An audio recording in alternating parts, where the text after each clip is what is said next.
অর্থাৎ ইরান এই মুহূর্তে হার্ডলাইনে খেলছে। আমেরিকা যেখানেই পা দিচ্ছে তাদের কাছে ইন্টেলিজেন্স যে তথ্য নিয়ে তারা আসছে, ইরান তার ওভার ট্রামগুলো করছে বারবার। অর্থাৎ বুবিয়ানা আইল্যান্ডে মার্কিন সেনাবাহিনী যে নামবে এই তথ্য কারো কাছে জানা ছিল না। যে কোনো ভাবেই হোক ইরানের কাছে তথ্য পৌঁছে যায় এবং ইরান সেখানে তাদেরকে ব্যাপক হিট করে, তাদেরকে আর সুযোগ দেয়নি, তারা সোজা যেখানে যাওয়ার সেখানে পৌঁছে গেছে। লেবাননের যে খবরগুলো আসছে খুব ইন্টারেস্টিং। গত 24 ঘন্টায় বলা হচ্ছে একটি মাধ্যম বলছে 21টি মার্কাবা আর একটি মাধ্যম বলছে 28টি মার্কাবাকে ধ্বংস করেছে হিজু বাহিনী। 24 ঘন্টায় একটা মার্কাবার দাম 6 মিলিয়ন মার্কিন ডলার, মানে 60 লক্ষ মার্কিন ডলার, নট টাকা। কল্পনা করেন কত টাকা একটা মার্কাবা। পৃথিবীর সবচেয়ে উন্নত ট্যাঙ্ক বলা হয় মার্কাবাকে, এবং এটার মধ্যে 2 থেকে 4 জন বা তারও অধিক অনেক সময় সেনারা অবস্থান করে যুদ্ধ ফ্রন্টে প্রবেশের সময়। এই মার্কাবার ট্যাঙ্কগুলোকে যখন হিজবুল বাহিনী উড়িয়ে দিয়েছে তখন তাদের ভেতরে যারা আছে তাদের ভাগ্যে কি ঘটছে বলা মুশকিল, কারণ ওই দেশটি এই হতাহতের কথা স্বীকার করে না। বিষয়টা কি ঘটে দেখেন, গত 12 থেকে 15 দিনে বিভিন্ন আন্তর্জাতিক গণমাধ্যম বলছে গত 12 থেকে 15 দিনের মধ্যে লেবাননের এই বিপ্লবী বাহিনীদের হাতে 100-র অধিক মার্কাবা ট্যাঙ্ক ধ্বংস হয়েছে। কাদের? নেতা কাকুর। 100 মার্কাবাকে এবার ক্যালকুলেটারে গিয়ে হিসাব করেন, একটির দাম 6 মিলিয়ন, 60 লক্ষ মার্কিন ডলার। তাহলে 100-র দাম কত আসে হিসেব করে বোঝার চেষ্টা করেন, তার মানে কি পরিমাণ ক্ষয়ক্ষতি করছে। নেতা কাকুর টার্গেট ছিল তারা ফিলিস্তিনে যেভাবে একটি ঘাঁটি গড়েছিল, তারা লেবাননের মধ্যে স্থল অভিযান চালিয়ে সেখানে প্রবেশ করবে এবং সেখানে তারা দখল করে লেবানিজদের কন্ট্রোল তারা নেবে এবং হিজবুল্লাহকে শেষ করে দেবে, অর্থাৎ আরেকটি ফিলিস্তিন বানাবে। কিন্তু লেবানিজ বিপ্লবীদের হাতে তারা এমন ধোলাই খাবে কল্পনা করেনি। তাদেরকে চারদিক থেকে ঘিরে ব্যাপক অ্যাটাক করা হয়। প্রচুর হতাহতের খবর আসছে, প্রকৃত সংখ্যা কেউ বলছে না, বলতে পারবে না, সেন্সর হচ্ছে সংবাদ। সো বলা হচ্ছে এত ট্যাঙ্কের মধ্যে তাহলে কত লোক ওপারে যেতে পারে। তাদের হেলিকপ্টার গুলো একটার পর একটা আসছে আর হতাহতদের নিয়ে ফেরত যাচ্ছে হাইফার উদ্দেশ্যে। অর্থাৎ একটা ফ্রন্টে হিজু বাহিনী এখন ব্যাপক ধোলাই চালাচ্ছে। একদিকে তারা রকেট মিসাইল তো মারছে ভেতরে, আবার যে বাহিনীগুলো ভেতরে ঢুকেছে তাদেরকে খুঁজে খুঁজে মারছে। অল্প টাকার রকেট মিসাইল দিয়ে ট্যাঙ্কগুলোকে, এন্টি ট্যাঙ্ক মিসাইল গুলো দিয়ে তারা উড়িয়ে দিচ্ছে একটার পর একটা ট্যাঙ্ক। এবং যে কারণে তাদের আইডিএফ প্রধান বলেছে যে আমাদের সেনাদের মনোবল ভেঙে গেছে, তাদের যে কোনো সময় তারা ভেঙে পড়ে যাবে। এই অবস্থাটি এখন স্পষ্ট হচ্ছে। পাশাপাশি তিনি বলেছেন যে আমাদের 15,000 সেনার সংকট। প্রশ্ন হলো এই 15,000 সেনা কোথায় গেল?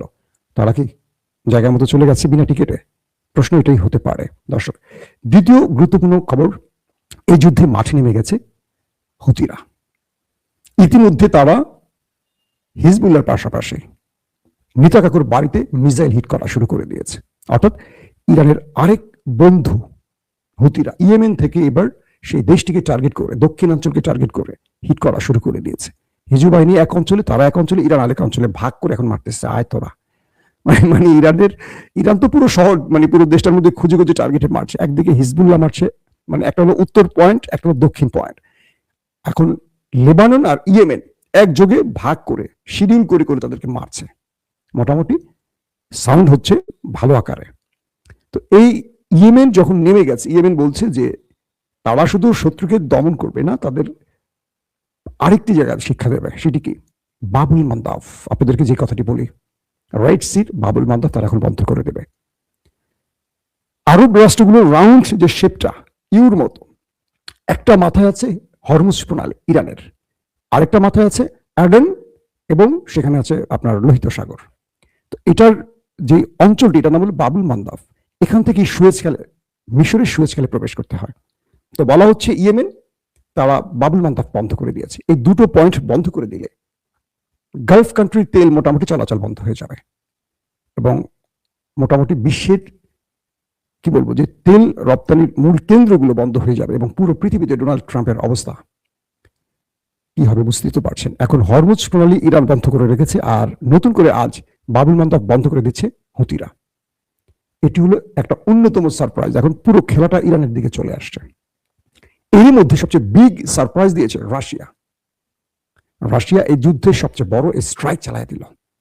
এটা মিসাইল স্ট্রাইক নয়, এটা নিউক্লিয়ার স্ট্রাইক নয়, তেল। আমেরিকা খুব চমৎকার একটা খেলা খেলেছিল। তারা ইরানকে বলছিল যে তোমাদের উপর থেকে নিষেধাজ্ঞা তুলে নিয়েছি, তোমরা তেল বিক্রি করো। আর রাশিয়াকে বলছে যে তোমাদের উপরও নিষেধাজ্ঞা তুলে দিয়েছি, তোমরা তেল বিক্রি করো। কেন এটা আমেরিকা করেছে জানেন? ইরান আমেরিকাকে ভালোবেসে, বিষয়টা তা নয়। অর্থাৎ মধ্যপ্রাচ্য থেকে তেলটা যাচ্ছে না, না ইউরোপে যাচ্ছে না এশিয়া যাচ্ছে, সব পথ বন্ধ করে দিয়েছে হরমুজ প্রণালীর মাধ্যমে ইরান। তো ইরান যেহেতু সব পথ বন্ধ করে দিয়েছে, এখন বিশ্বে যে তেলের সংকট তৈরি হবে, সকল চাপ তো ডোনাল্ড ট্রাম্পের দিকে আসবে, শেয়ার বাজার পড়ে যাবে, গোল্ডের দাম পড়ে যাবে, সব পড়ে যাবে ধাপ ধাপ করে। এবং পড়ে যাবে মানে সব ঊর্ধ্বগতির দিকে চলে যাবে তেলের বাজার। যেই তেল আপনি কিনবেন 10 টাকা, সেই তেল হয়ে যাবে এখন 200 টাকায়। তো এই বিষয়টা এখন ইরান চিন্তা করলো যে আমেরিকাকে যে শর্তগুলো জুড়ে দিল, আমেরিকা ইরানের কোনো শর্ত মানতে রাজি হচ্ছে না। রাশিয়া এখানে একটা দুর্দান্ত চাল দিয়ে দিল। কি? প্রথমে রাশিয়া এই যুদ্ধ শুরুর 28 দিন বা 27 দিনের মাথায় তারা কয়েক বিলিয়ন মার্কিন ডলারের তেল বিক্রি করে টাকা পকেটে ঢুকিয়ে ফেললো। এবার বন্ধু ইরানের জন্য রাশিয়ার সবচেয়ে বড় সারপ্রাইজ দিল। রাশিয়া বলল 1 এপ্রিল থেকে জুলাই পর্যন্ত, 31 জুলাই পর্যন্ত তারা কোনো তেল এক্সপোর্ট করবে না, সকল তেল বন্ধ। খেলাটা বুঝতে পারছেন? সবচেয়ে বড় স্ট্রাইকটা কি?